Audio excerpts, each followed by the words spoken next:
Ah, Suki.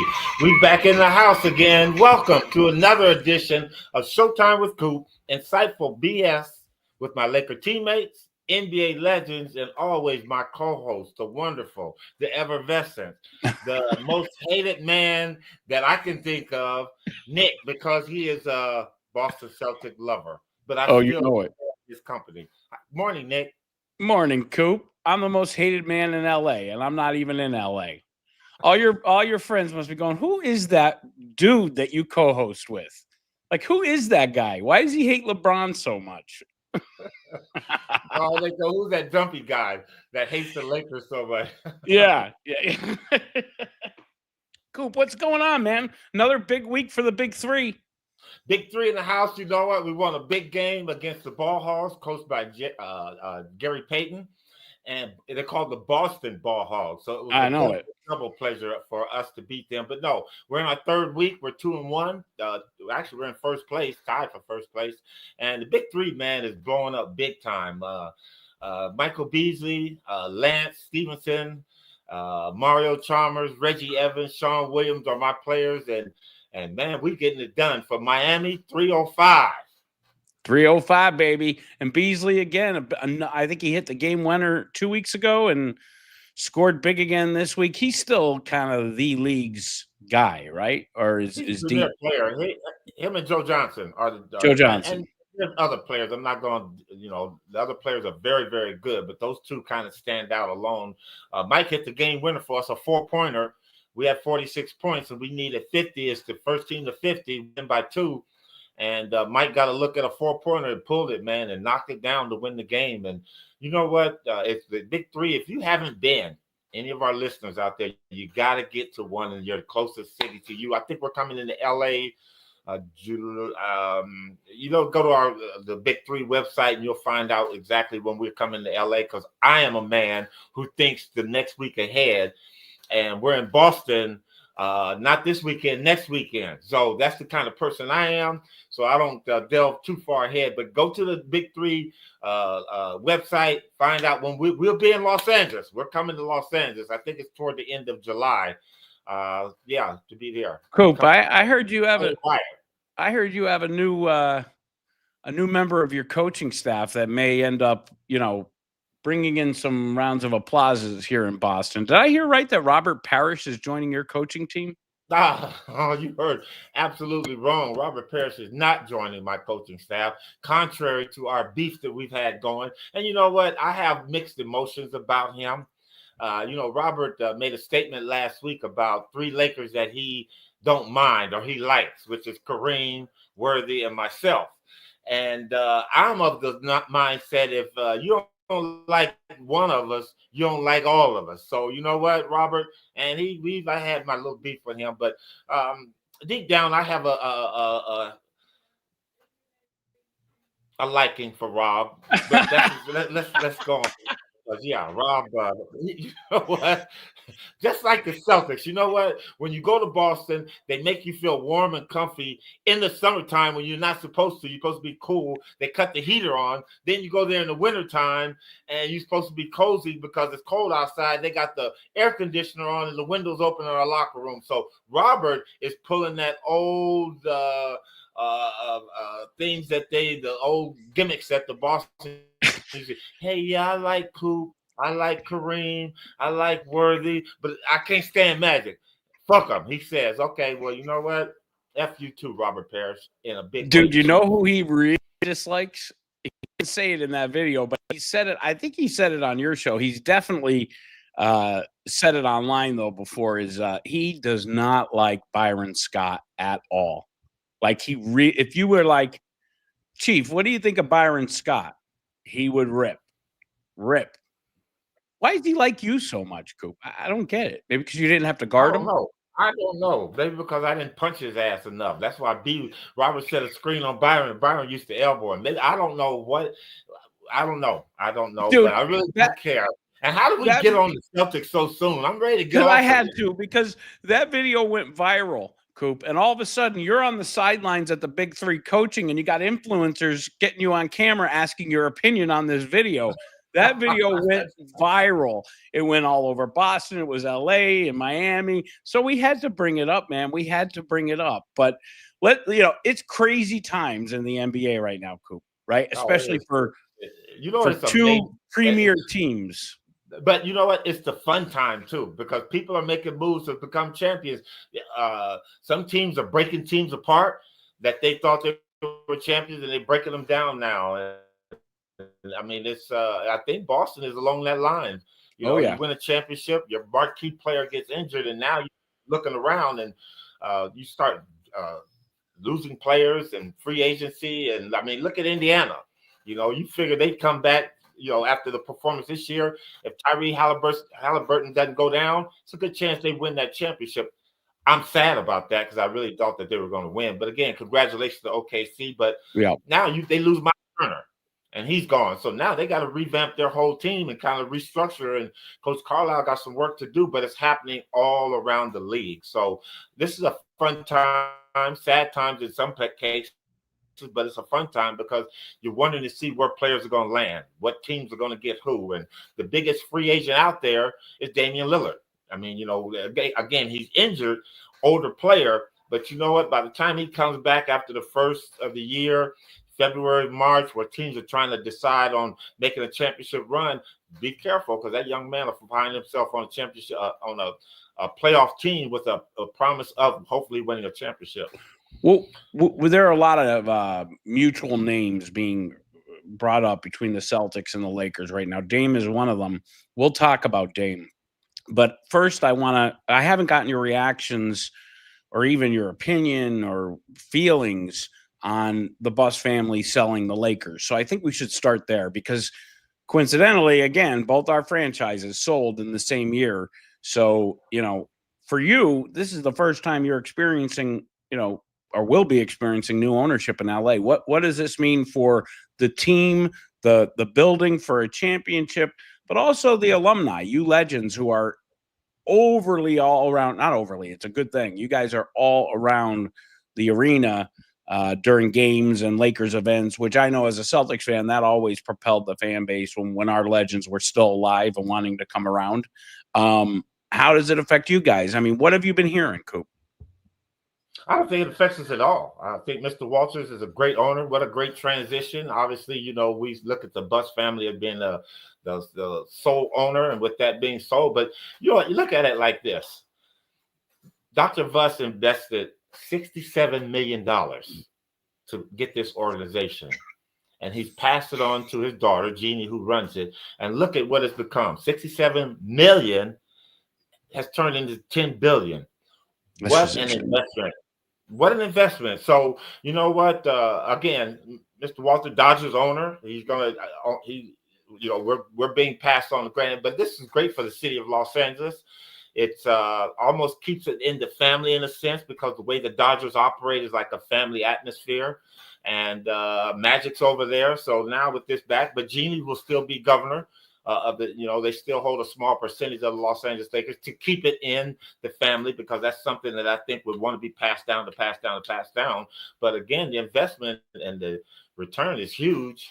I don't look at the money. I don't think anything's going to change. We'll still have significant input as far as players be welcome there. I don't think that's going to change because the Lakers are the Lakers. They're a separate entity of the Dodgers. It's basketball and baseball, but just one owner got it and he's putting it together. And now you can, I've always felt tied to the Dodgers, even going back in the 80s with Steve Garvey, Dusty Baker, Ron Say. I knew those guys very well. Tommy Lasorda would come to our games and stuff like that. So I remember that. Match made in heaven. And I don't think anything's going to miss a beat here. I think we're going to continue to move forward and win championships. And I think former players all through the line will always be welcome around the Laker franchise. I don't see anything changing, and it's good for, like I said, good for the city of Los Angeles. It was almost as big of a secret, or maybe it was, as the Luka trade. Like no one saw it coming. Yeah, I could hear you. You're cut out. You froze up for a minute. I didn't hear you. No problem. I said, Go ahead. Yeah, I said they kept this a secret almost as well as they did the Luka trade. Like no one saw it coming. Did you have any inclination that there was a sale on the horizon? I None think at I all. broke that news to you, Coop. I think I texted you it when it happened, and that was when you found out, right? Yep, but you know what? It doesn't bother me in any sense, and I don't think it would bother any Lakers. I talked to Byron and Worthy and Michael Thompson, and that's not going to bother us. You know, we are Laker lifers forever, and what they do with the organization is totally up to them. But they still want us around. They keep us around, and that's a good thing to me. So I'm not. It doesn't matter who owns the Lakers. It's just about being a Laker, and I'm always a Laker for life. All right. Well, it's silly season. Let's get into the silly talk here, Coop. So a lot of free agency starting. You're seeing the Celtics completely disassemble their, I would say, their role players, their bench players. A lot of interest for the Lakers and guys like Al Horford, I've heard. And what do you think as far as the Lakers are concerned? Obviously, we'll talk about LeBron's contract in a minute, but is Horford a fit for LA? Well, what we talk about now, because I've been wrapped up with the big three and all my focus has been over there, and I'm just hearing about things now. So what we talk about is what Michael Cooper thinks on the outside. Would Horford be a good fit? I think that would be a great fit. They're even considering that, but we're just talking two basketball guys here. And if the Lakers were, I think that would be a great move. If that was something that was in the process of being thought about. Horford is a kind of player. He's a professional. He's understands the game inside and out, and he's a champion. And I think if the Lakers are considering him, what a great consideration, because he would fit well with that. I think a lot of people would have a hard time fitting with LeBron. Most veterans come in there, but Al Horford wouldn't be one of them. And I will do some more investigating on that behind the scenes a little bit more for our next show. But from right now, sitting here, I have not talked to anybody in the Laker hierarchy or anything like that. But I'm just saying, as a former Laker, on how to build championships, and the Lakers are all about winning championships, Al Horford would be a great addition, and I think he would be very, very welcome. Again, it's going to take some things, the salary cap and all of that. It's going to a lot of money, stuff like that. But I'm not talking about that. I'm talking about if they're considering him, what a great consideration. If they can make that fit to bring Al Horford in, I think LeBron would be happy with that. The Celtics are facing cap issues left and right. The Lakers are facing uncertainty with LeBron opting in. What is, as far as Lakers fans go, Lakers Nation goes, does LeBron opting in tell you that he's looking to make another move? Or, I mean, certainly it didn't help with freeing up cap space for you guys to sign, supporting players. So what's your take on LeBron opting in for that 50 plus million? LeBron opting in, and the man keeps him saying, this has been said over and over millions of billions of times about his great conditioning and he's ready to go. Only people look at his age as being 40 plus if he goes into this season here 41. But you don't look at that. You look at the guy's physical capabilities. He keeps himself in great shape. So him opting in is only solidifying the Lakers' chances of winning another championship. Yes, they're going to need some pieces around them. Yes, Luka is getting in better shape from the pictures I have seen that him making that committed effort. Those are the things that it takes to win championships. Now you need other pieces. You have Dorian Finney-Smith opting out of his and going to Houston. That's a place that's going to have to be filled. Houston. But LeBron is LeBron. And as long as we have LeBron James on Los Angeles Lakers, along with Luka, and he got a decent supporting cast, and we're hoping that it can be a great supporting cast. Lakers are always about winning a championship. And with LeBron opting in, he's better than some other player coming in that's going to have to figure out the system, and it'll take them half the season to do it, and not as great as LeBron. So, you keep your two foundational pieces together, Luka and LeBron. LeBron has won championships. Luka is understanding how to win a championship, got Dallas Mavericks to the finals, 2 years ago or last year. And so you got the pieces. Now you got to get some surrounding pieces. Yeah, you need some unique pieces. Everybody in today's game are talking about the rim blocker, or that block shot, that person. You don't necessarily really need that. You don't have. That's not what today's game is about. You need that stretch center that can step out, shoot a three. But again, his job is going to be mainly setting picks, get a shot when it's there, but most importantly, run the floor, play solid defense, and rebound the basketball. And anybody 6'9", 6'10" can do that. And Dallas showed you that when they had Lively, Gafford, the young kids down there. Them guys weren't great shot blockers. I mean, they would contest some shots, but them guys were about doing the intangibles, the little things that's going to help you win a championship to get your marquee players shots and opportunities to score. So you don't see a world where he forces a trade out of LA? No, I don't see that. Los Angeles has been very, very wonderful to LeBron and his family. His kids have grown up here. I think what LeBron is doing is LeBron's about first. And, he's a first in scoring all time that. He's the first in longest player played. He's the first player to play with his son. Why not be the first player to play with both your kids? Wouldn't that be something special? Yeah, Nick, you can roll your eyes and shake your head as much as you want. If all that happens and the Lakers win a championship, I'm happy, baby. And I can always gloat in your face because eventually, the Lakers will be tied with that number 8. And we will get our championship eventually. Guys even sniff a wet Eastern Conference Finals in the next 3 or 4 years. That's crazy. That's crazy talk. And I can't wait for the day that either LeBron retires or forces a trade or whatever. So that way you can actually say how you feel on this topic. Everything that you say about this makes me feel like you're mincing words with him. I don't know. I mean, for me, I can't see, why can't a guy who's played 23 seasons and made billions of dollars take a pay cut? Why? Why can't he do that to help his franchise? Why can't he do that? Because you guys are strapped too. Huh? His talent is exceptional. And I think, why should he take a pay cut first? So that way your team can get better. Your team can improve. They're going to get better. LeBron is better than anybody they could bring in. Anybody that they could bring in other than Giannis, I think LeBron's better than KD still. He does a little bit more than KD. KD is just a scorer. LeBron scores, rebounds. LeBron does not play defense. I don't care where he lands on the all-NBA teams. I watched it all season long. He doesn't get back on defense. He gives up on plays. He moves out of the way in the lane as to not get knocked. But he spends more time on the ground than any player. No, Nick, you're wrong. LeBron is one of the players that I admire the most for taking charges. LeBron will step in and take a charge. So, no, he's not moving out of the way. Yeah, he may not be there all the time on the weak side defense, but he plays hard, Nick. And again, at his age now, we all know this, the great ones very rarely. Magic Bird wasn't a great defender. That's why they always put him on me, so he could have some time off. But Bird always gave effort, man. His ass. So but LeBron, Magic and Bird gave effort and made an impact on defense. They got back. They were good examples for their teammates. I really do. I can't wait.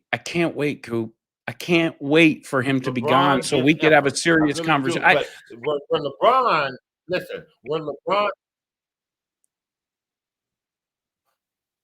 LeBron does not give effort is when he sees the other players aren't giving effort. And sometimes he's the one that's the missing piece to be there, but it's very rare that happens for him. LeBron is always there. He's playing hard. He's talking. He's pointing. He's telling players what to do. And Nick, you know what? When he eventually retires, we can have this conversation. And I'm going to say the same thing about LeBron. LeBron is a very good player. He understands how to win a championship. And if the other players aren't there, he's not going to be out there expending effort, because if he's guarding the ball real well and then the ball goes over his head, somebody misses a layup because they missed their assignment of the other side, that's not his fault. But like I said, he is sometimes a violator of not being where he's supposed to be. But that's very rare. 80% of the time, LeBron is always where he's supposed to be on defense. So, no, I'm not taking a pay cut. I wouldn't take a pay cut. No. Get my money, because I'm on the last leg of this tour. Get my money, and then you know what? I got to make sure that these other guys are doing their job. What if he gets his money and then not so much concentrate on LeBron's inability to play defense. You got to concentrate on Jaylen Brown not playing defense. That guy was a horrible defender too. Jaylen Brown, he's one thing I enjoy. Whoa. How could you say that? Your man Luka was stopped by Jaylen for 5 games in the NBA Finals 2 years ago. I mean, Jaylen made Luka look, pretty human, actually pretty tired. He made him look like an exhausted human. Listen, it was an out of shape Luka, a guy that just counted on shooting jump shots. Let him guard Luka now. The player that I'm seeing, that I get to see on social media, who's showing us how he looks now, a slimmed down version, he's going to be better too. He's going to be better. I bet he'll cook Jaylen Brown too. Listen, I like Luka, and I also, believe it or not, I may be in my villain hat here on a Lakers show, but I like the Lakers. Like, I want to see the Lakers compete. I want to see a Celtics-Lakers finals. So I want LeBron to go because he's sincerely holding you guys back. Let him chase his ring culture. Didn't you? I'm sure you heard that quote recently. No. Ring culture doesn't matter to him, and it shouldn't matter. Rings shouldn't matter. The guy who literally ruined the NBA by ring chasing for 20 years. Who, LeBron? Yeah. And he's ran down, 4 of them? 4 out of 23, 22 seasons. Went back to Cleveland and got them one, and then we won one in the bubble where people didn't think he had it in there. Well, let's talk about the bubble because Caruso, your boy Caruso, called it the clown championship. Well, you know what? Caruso wasn't saying that until he won a championship. He enjoyed that championship ring. Now that he got one that he considered that's legit, Caruso ought to shut up, man. You got a championship, okay? Championship. But it's a legit. Hard to win, whether they're in a bubble, out of bubble, wherever. Winning a championship is winning a championship. And he had that ring around his neck, didn't he? Oh, yeah. With his bald head. I don't know who he's talking about. He got a real ring. Okay, give that ring back. Get out of here. It came along with that ring. He's probably already sold it. Coop, wait a minute now, though. The ring culture thing. Now, you can't tell me LeBron's not chasing rings his entire career. And now he's all of a sudden, because he's getting close to retirement, on a Lakers team destined to not win a title for a couple years, he can't catch Kobe and Michael. So now all of a sudden he and Steve Nash are talking about how the NBA is obsessed with ring culture and it's wrong. Isn't the point of the game? I mean, you can't deny the fact that this is a ridiculous statement. Take away your Michael Cooper with 5 titles. Like, come on, dude. You can't tell me he's not really making himself look silly. I'm not a big fan of players. Well, listen, if you want to win a championship, you'll do whatever it takes to win a championship. I understand why someone moves around to win a championship, and I think that's what Kevin Durant is doing now. You go to Phoenix because you think something had there. Now that's not working. I'm going to Houston. And LeBron moved around because you know what? When you win that championship, there's other things that are important that comes with it. It's not just being called a champion. You understand how to win the championship. You understand the dynamics of winning a championship. You understand the locker room. You understand the culture. So sometimes players have to chase after it to find it and get it because they want one. But once you get it, you understand how to win it. And that's why he was able to help the Lakers in the bubble win it. You can talk to management about player personnel moves. You talk to the players that you got there. You talk to them about practice. Hey, we champions practice this way. We go to the bus. We go on the bus this way. We act this way. There's certain things that go along with the ultimate prize of having the ring put on your finger and people calling you a champion. There's a lot of things underneath that goes with winning a championship. So sometimes if you have to chase that to get it, and I'm going to tell you who chased it to get it, was Isaiah Thomas. In the 80s, Isaiah used to follow us around when we were winning championships. I look up and he'd be Magic or Friend. But Isaiah Thomas was trying to figure out how to win a championship, what it looked like. For his team, Coop. For his team. Right. So, not to go join you guys or Dr. Sometimes J. you have to do that. Sometimes you have Who did that in your era?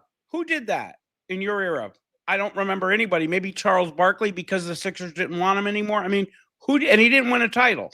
Who did Well, it? you're talking about two different eras now, because back then I think Agency was there. Loyalty was very important, and I agree with that. We're in a new era of basketball now, where people kind of look at. I mean, look at these high school kids. They go to high school, don't like it. Oh, I see it better over there. I leave. There are high school kids. You got 4 years in high school. There are kids 5, 6 years out of high school, still in high school as a senior, because they're trying to get that ultimate prize of being able to get the commit to go to a UCLA, a Duke, instead of just going to school and then taking your steps that way. So, you know what? Ring chasing, it's a good and a bad thing to be. I mean, it's not a bad thing, because if you want to win, you got to move around. You have the ability to move around. And to me, I hate that guy that's moving around for money.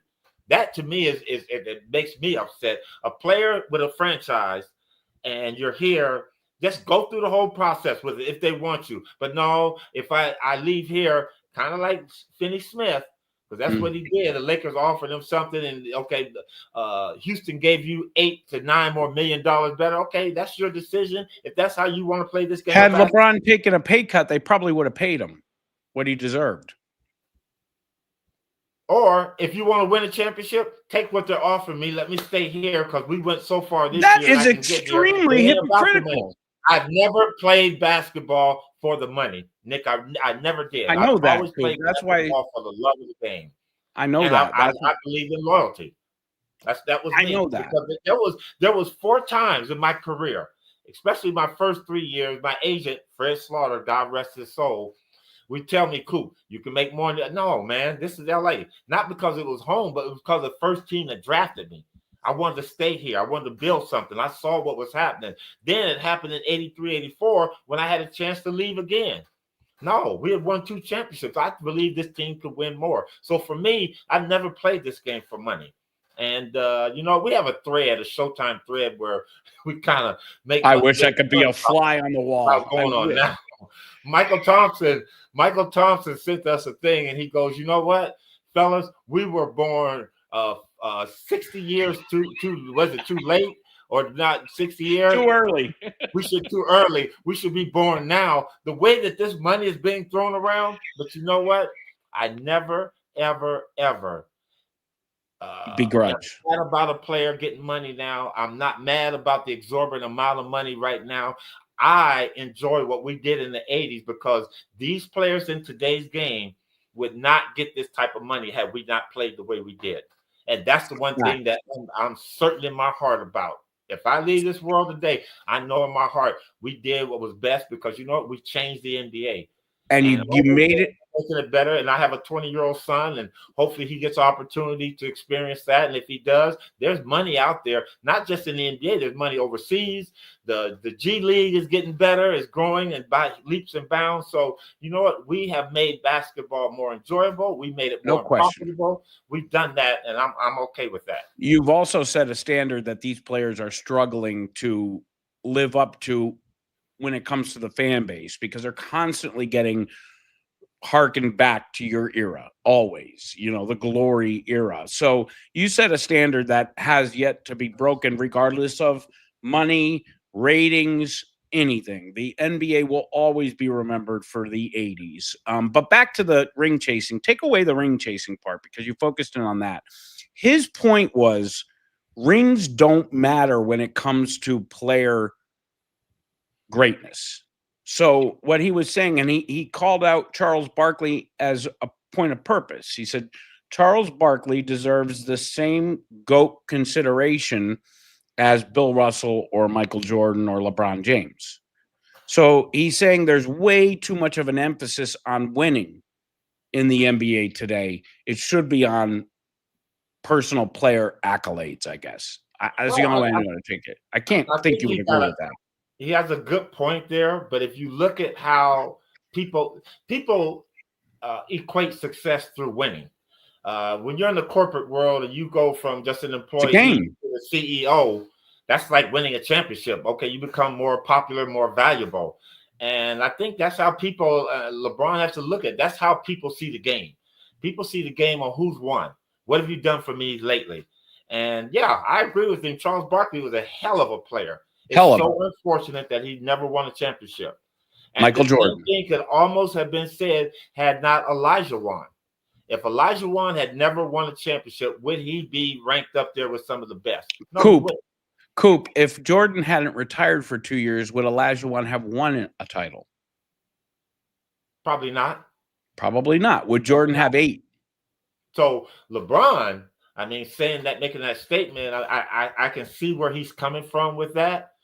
But he got to understand, because he falls into that category too, had he not won a championship. All the things he's done, if you hadn't won a championship, people wouldn't hold you up there. And that's why, you know what, your name is being rated with as one of the GOATs, because people look at winning a championship as being successful on you and your team. And if I had never won a championship, people would never, I mean, I heard of Michael Cooper. I heard of him. Yeah, he was a decent player. But because I'm on it, as well as myself and Derek Fisher and Robert Ory, we would just be a name among thousands. But because our name gets to be pushed up ahead of a lot of other people, because we are a part of championship teams, and you're an integral part. So I understand what he's saying, but he has to realize people look at champions differently than just an average player or a player on an NBA team. To close this topic, I think he does realize it. I think he realizes exactly what you just said, and that's why he's trying to devalue the championship importance, because he's never going to catch Jordan or Kobe, and his obsession is with being the GOAT. Yeah. So that's, and I think that's what infuriates the average NBA fan that's not a LeBron fan, is because I think fans see right through that. It's very transparent. Anyway, let's roll around. We're gonna pay the bills here. We got our sponsors coming up. We're gonna come back from the break. Oh, okay. We got a sponsor coming. Prize Picks, baby. We got a sponsor, baby. I got you. I just want to hear you say it and realize it. So we're going to come back after the break. We're going to talk a little bit about Damian Lillard. I got a history story I want to ask Coop about. And then we're going to see if you guys, the listeners, viewers, have any questions in the chat room. If you're listening on YouTube, subscribe, like the video, will you? But don't forget, Coop's podcast is on Spotify, baby, and iTunes. Get all Coop's content there. Subscribe, rate, review. Help us go up in the ratings. There's the NBA History Channel. Dude, you got Cedric Maxwell. You got Bob Ryan. You got Michael Cooper. You got a lot of NBA legends that are coming in and out as guests as well. Why are they all Celtic people? Well, only Max is a Coop. Only Max is Coop. I got Coop. Bob Ryan? Bob Ryan is Boston sports. Come on. Yeah, okay then. Bob Ryan's the president of the Michael Cooper fan club. Let's go pay the bills. We'll be right back after this break. Prize Picks is the best place to turn your sports knowledge into cash. With millions of members, Prize Picks has made daily fantasy sports accessible to all. You just pick more or less and at least 2 players for a shot to win up to 2,000 times your cash. Run your game all season long on Prize Picks. There's only one series left in the playoffs, and the championship is officially on the line. That means time is running out for you to put your final takes to the test on Prize Picks, the best place to cash in with your favorite sports. And Prize Picks also offers weekly promotions that can lead to big payouts like Taco Tuesday. Each Tuesday, Prize Picks discounts select player projections up to 25% to provide even more value for your lineups. Download the app today and use code CLNS to get $50 instantly after you play your first $5 lineup. That is code CLNS to get $50 instantly after you play your first $5 lineup. Prize Picks, run your game. All right, baby, we're back, Coop. Sit up, man. The camera's on. We're live, baby. Coop, Dame Lillard in the news. Lakers rumor, Celtics rumor. I don't want any part of Damian Lillard on the Celtics, so you could take him. Tell me how he affects the Lakers. No, I don't think well, I'm just saying for me, again, these are just my words. That would be a hard piece because Damian needs the ball. And I don't see where he fits in with the Los Angeles Lakers because you got Luka, you got LeBron. So you have 30%, 40% of the ball going to Luka. Right now, 50% of the ball going to LeBron. And you got Reeves with about 3 or 4%, and you got other people, the other players got to get there's not enough percentages go around for him to shoot the ball. And again, Damian is not a great defender. I mean, he can play, but he's not a great defender. And the most important thing, the guy's coming off a bad injury for a player plus 30. The Achilles and a stomach muscle or something like that. Not necessarily a knee injury, because those are pretty common and people jump back. But that Achilles injury, at 30 something, plus 30, that is a tough one to come back. So I think the Lakers,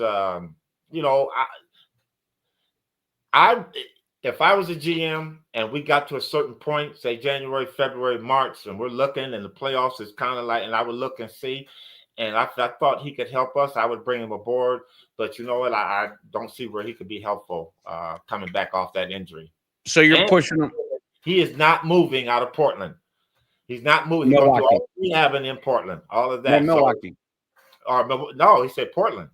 No, he's in Milwaukee now. I know, but he's going back to Portland to do his rehabbing.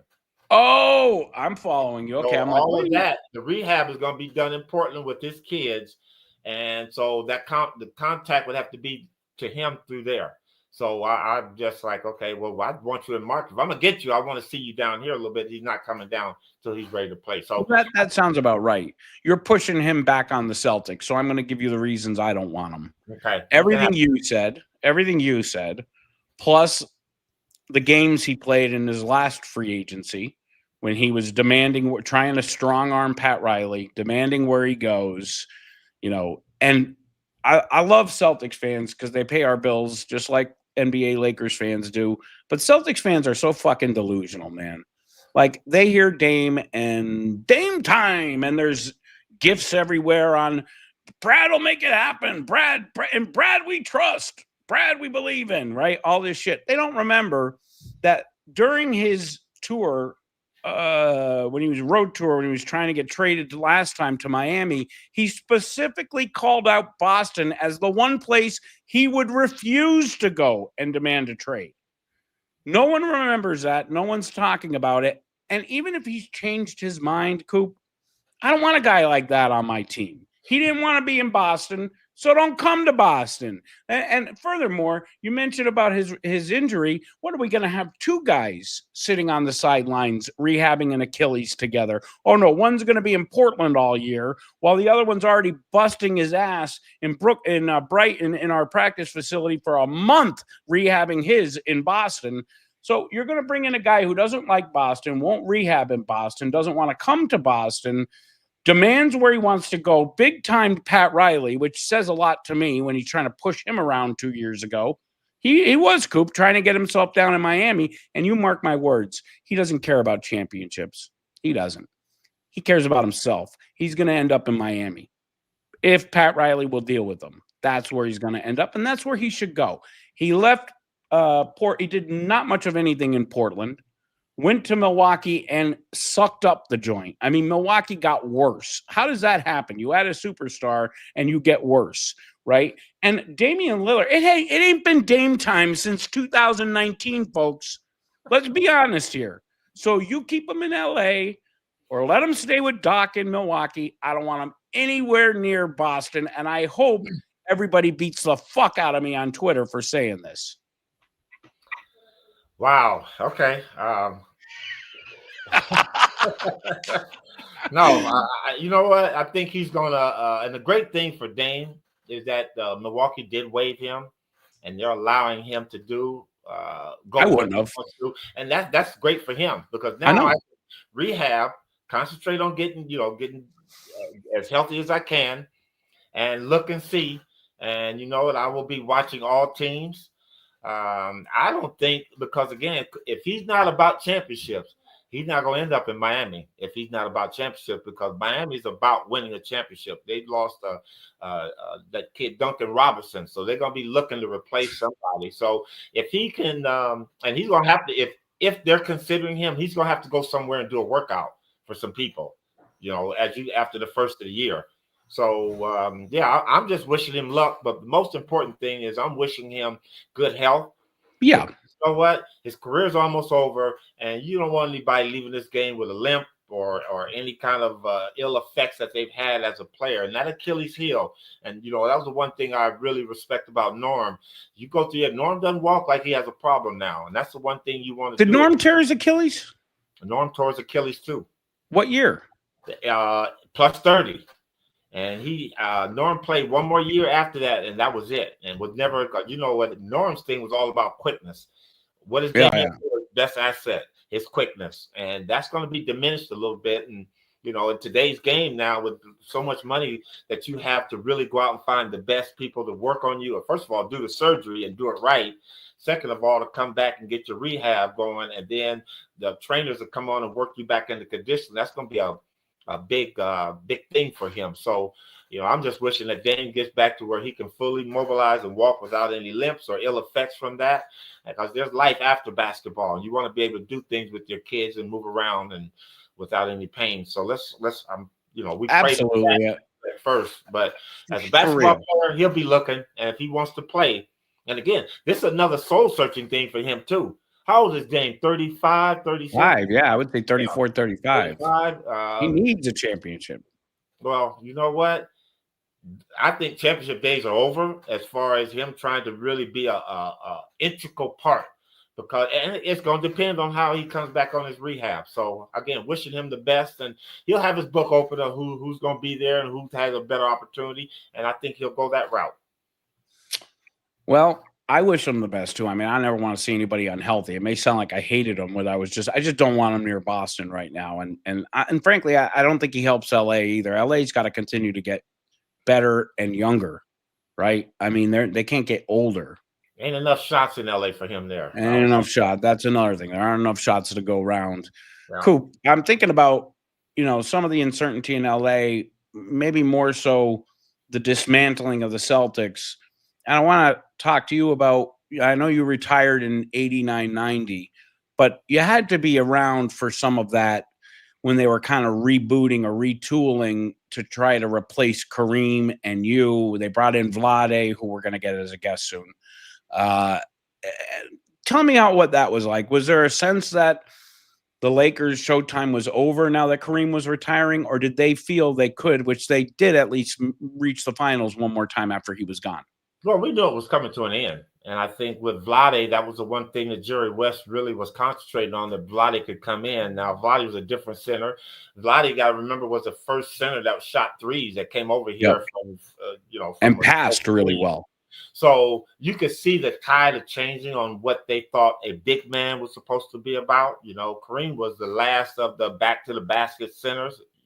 And again, when we brought Vlade in, they tried to get Vlade down there to work, and Vlade did a couple of things, but he was no back to the basket center, face-up center. So you saw the changing come, and I think that's what it was about. And I mean, you just had to deal with it. And at that time, Vlade was a unique individual coming in. He was a 7-footer that had the skills of a true small forward. Put it on the floor. Nice little jump shot. So we knew, and spoke zero English, Coop, right? We spoke weren't going to get English. Another Kareem-like-ish player, because those players were gone now. And Vlade spoke zero English when he got to LA, right? He speaks a little bit. Now he speaks really well, but no, it was very, very little. See, he told me he spoke zero. That's what he told me. Not a stitch of English. He only knew yes and no. He shit out of me, because I'd ask him a question and he'd always go, "Yeah, Coop." So maybe he didn't, but he put on a great disguise then, because he was always talking to all of us. Byron, AC Green, So he's kind of under discussed, because the fact that the Lakers were able to transcend the Kareem era and get back to the finals is a tribute to him. It's really a tribute to Magic, man. I still remember in 91 being like, how the fuck are these guys back in the finals? And the Celtics still have their whole roster and can't get past the second round. Well, it was injuries. Look at, they had Magic, they had Worthy. You had AC Green. AC. Very, very well. They had went out and got who they bring in for who? For me. Terry Teagle. Yeah, Terry. Yeah, he was not you though. Terry Teagle. But he was a better scorer. And they brought in Eldon Campbell, I think. Eldon Campbell. Yeah, so you had a new influx of players. Nick Van Exel, I think, Nick was on that Well, team. then that he kind of transcended to the bad years, then, didn't it? I mean, in the '90s when it got rough. That was that's why they got there. And you know what? I don't care what people say. I don't care how old you are. Experience counts. And when you got Magic, Worthy, AC Green, Vlade was there. Vlade developed a little experience. You had enough that could get you there, but they ran up against they caught a tiger by the tail, that Chicago team, and they had to let that thing go because that thing was running wild, and Mike came into his own, and then you had a new reemergence of a very talented, long-running team in the Chicago Bulls. Coop, how hard was that to watch that finals? I guess you were probably in Italy at that time, right? I got back on the last 2 games. I got back, and I went to the Laker game at the Forum. And I remember Magic coming up to me, man, Coop, I wish we still had you. I said, yeah, we could use you. It would have been. Did you? But you know what? Whether I was there or not, I think the Chicago Bulls were set to take the throne. And could you have been effective? Pardon me? You could have still been effective. Possibly, but you had Mike on a tear, man, and then they had all the other pieces to go with it, man. And Mike was not going to be denied, and I'm glad I didn't catch any of that business stuff. So I that's my saving grace I have. I said, you know what, Chicago Bulls, Michael Jordan didn't win a championship until I left the league, so I'm gonna stick with that. I'm glad I was there. Coop, we're gonna wrap now, but before we do, I had. What the hell was my last question for you? I had one more question for you about it mustn't have been. Oh, I know what. How do you feel about Jordan coming back to the NBA with the NBA on NBC? I love it. I think Michael's another part. I think you're gonna get to hear his ideas and his intake on the league and how it's changed. And I think anytime a player of his magnitude can get involved, I would love Larry Bird to come back and listen to him. You know, Larry. I would too. So any of the great ones, you know, I in the big 3, I'm out there with George Gervin, Dr. J, and we get to talk. And it's funny how we talk about the league then and now. And it's always exciting, and you always get some young guy because we're down in the lobby in an area right there or at the bar somewhere, and we're just talking. And to hear intakes on people. And George Gervin loves the game, but he also hates the game, the way they play. But you know what? It's the NBA. It's going to change. So bringing Michael Jordan back in, I can't wait to hear what he got to say because you'll get a true insight. Oh, he won't hold back. Coop, but how's Dr. J? He seems very jaded. Doc lives his life. He goes on. But I mean about today's game. Yeah, no, he comes and he talks about the players. He goes, Coop, it's not like it used to be. So Doc is funny in a sense, but I love him to death because he's always giving me some type of knowledge or something I didn't know. And, he keeps telling me one day, Coop, you got to have patience with him, because I'm after Michael Beasley and Lance. And I'm like, I wish if I had hair, I'd be pulling it out. But he would look at us because when we go to practice, 2 teams will practice. And sometimes you always practice with a team you're not playing. So sometimes we get a practice with Doc, and he just goes, Coop, and his hands, Doc got big hands. Very. Coop, you got to have patience with him. So it's going to be. So I'm telling the fans, have patience with Michael Jordan, but he's going to put some knowledge in the game that you didn't know. So it's going to be fun. Coop, that's it. Next week, I think we won't be here because I won't be here. But the following week, we'll be back and we'll be live. Hey, and I'm promising the guests that following week, I'm going to have a magnificent. No, Nick, I'm going to have a guest speaker that we're going to have a guest coming today. I love it. That means I could take the week off, right? I could just kind of hang out and do the chat room. Whatever. No, you don't ever. You're going to want to partake of this conversation. Oh, okay. All right. No, I'll be in that one then. Everybody good. Yeah, we had a lot of people show up today and live at 9:50 out in LA, out in the West Coast, 12:50 here, midday on the East Coast. We appreciate everybody who tuned in. In 2 weeks, we will definitely get to fan questions, and hopefully Coop will come through on his promise and have a guest. Hopefully nothing. What are you talking about, Nick? Hopefully I'm going to have a guest speaker that's going actually that may hold you speechless. I will hold you to that. And on that note, Coop, we're out of here, baby. Thank you, everybody. Enjoy it.